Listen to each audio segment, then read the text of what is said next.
તો hello YouTuber family, તો આજે બનાવીશું આપણે ચણાના લોટમાંથી પાલક પાત્રા।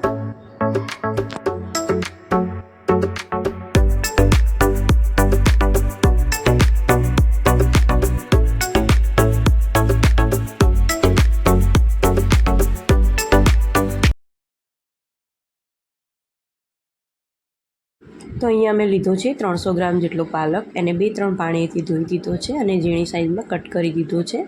એને એક પોળા વાસણમાં હું આ પાલકને લઈ લઈશ પહેલાં, એટલે આપણને લોટ બાંધતા વ્યવસ્થિત ફાવે।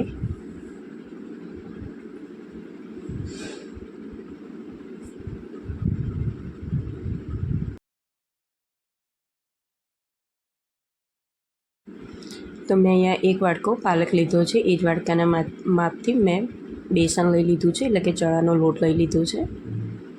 તે અંદર હું એડ કરી દઈશ।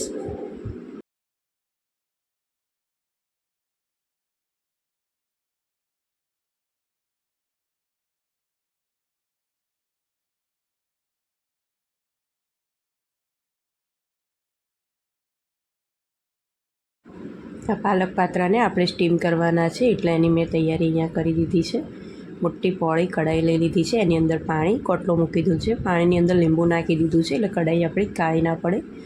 તમે જે વાસણમાં ઢોકળા મૂઠિયા તમે સ્ટીમ કરતા હોય એ વાસણને આ રીતે રેડી કરી રાખવાનું।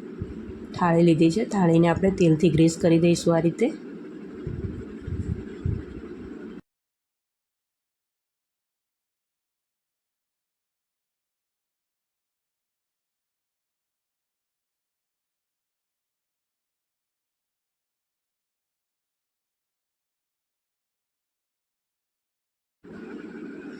હવે બધા મસાલા કરીશું। મીઠું નાખીશું ટેસ્ટ પ્રમાણે।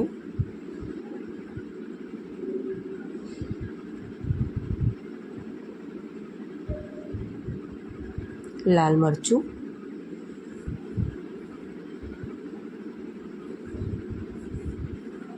હળદર, હિંગ,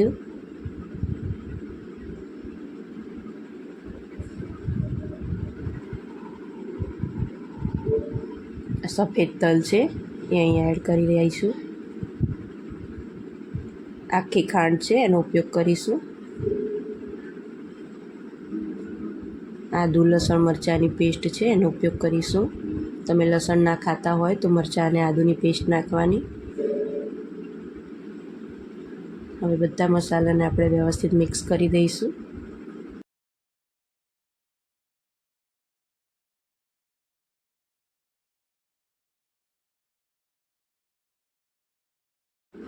મોણ માટે થોડું તેલ નાખીશું। તેલની વધારે જરૂર નહીં પડે, કારણ કે પાલક છે એટલે પોચા થશે ઢોકળા,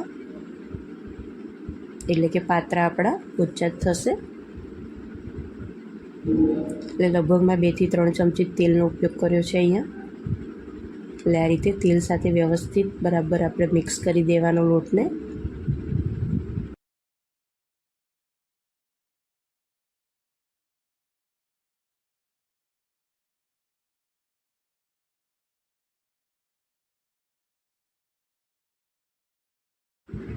દહીં નાખીશ અહીંયા। મીડિયમ દહીં છે, ખાટું નથી ન મોળું નથી, મીડિયમ છે દહીં, એનો ઉપયોગ કર્યો છે મેં અહીંયા। તમે છાશનો પણ ઉપયોગ કરી શકો છો।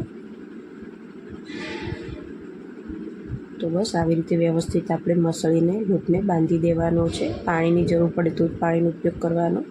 મેં અહીંયા થોડુંક પાણી લીધું હતું, મને થોડોક લોટ ઢીલો લાગ્યો એટલે મેં ફરી એમાં ચણાનો લોટ એડ કર્યો છે।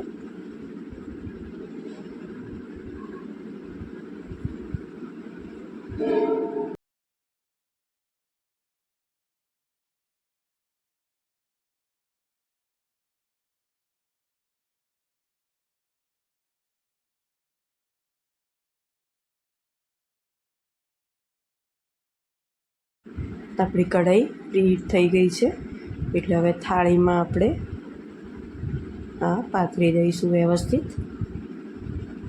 તમારે જો આના મુઠિયા વાળીને મૂકવા હોય તો પણ વળી શકે, અને આ રીતે પાથરીને કરવું હોય તો પણ થઈ જાય।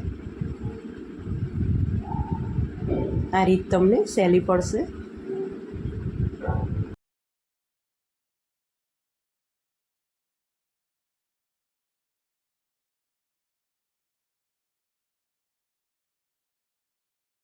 ચમચીની મદદથી એકદમ આપણે બેટરને સ્મૂથ કરી દઈશું વ્યવસ્થિત.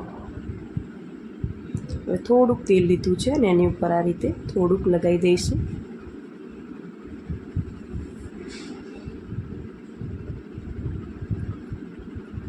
અને આને હવે સ્ટીમ કરવા માટે મૂકી દઈશું લગભગ 15 મિનિટ માટે.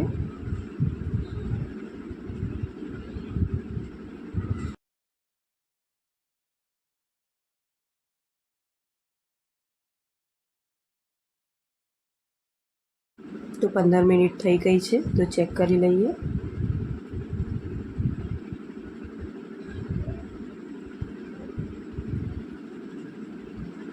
તો ચેક કરવા માટે ચપ્પુ લેવાનું, આ રીતે વચ્ચે કટ લગાવવાનો. અને જો ચપ્પા ઉપર લોટ ચોંટતો હોય તો કાચું છે આપણું, પણ આ બિલકુલ ચોંટતો નથી, એટલે રેડી થઈ ગયું છે. તો હવે ગેસ બંધ કરી દઈશું અને ઢાંકીને રાખીશું આપણે. એટલે જો તરત તમારે વઘારવા હોય તો ઉતારી દેવાનું, અને જો થોડીક વાર રહીને બનાવવા હોય તો આ રીતે ઢાંકી દેવાનું, એટલે સરસ એવા સીજી જાય. ગરમ હોય કઢાઈ એટલે 5 મિનિટ એમાં જ રહેવા દીધા હતા. હવે આપણે એને કટ કરી લઈશું આ રીતે. હવે આપણે એને વઘારવાના છે. તો નાના શેપમાં આપણે કટ કરી લઈશું. જો એકદમ સોફ્ટ બને છે અને તમે બાફેલા ખાઓ તો પણ ખાવાની બહુ જ મજા આવે છે. તો બહુ જ સોફ્ટ થાય છે. જો તમે આ રીતે ના ટ્રાય કર્યો તો ચોક્કસથી કરજો. અને નાના બાળકો પાલક ના ખાતા હોય તો આ રીતે તમે ખવડાવી શકો છો એમને. અને હેલ્ધી તો છે જ, અને ખાવાની બહુ જ મજા આવે છે. ટેસ્ટ એકદમ અલગ લાગશે તમને. તો હવે વઘાર માટે મેં અહીંયા એ જ કઢાઈમાં તેલ લઈ લીધું છે. વઘારમાં લીલા મરચાં અને તલનો ઉપયોગ કરવાનો છે.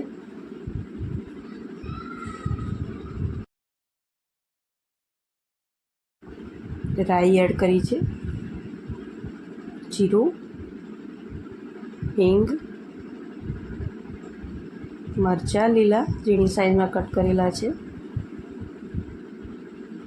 અને આ પાતરા આપણે એડ કરી દઈશું અંદર, અને તલ,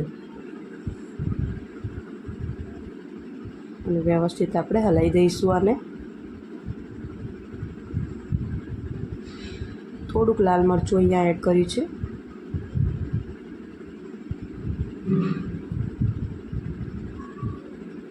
તો થઈ ગયા છે. તો મેં ગેસ બંધ કરી દીધો છે. તો ખાવા માટે એકદમ રેડી છે. ઉપરથી ધાણા આપણે નાખીશું.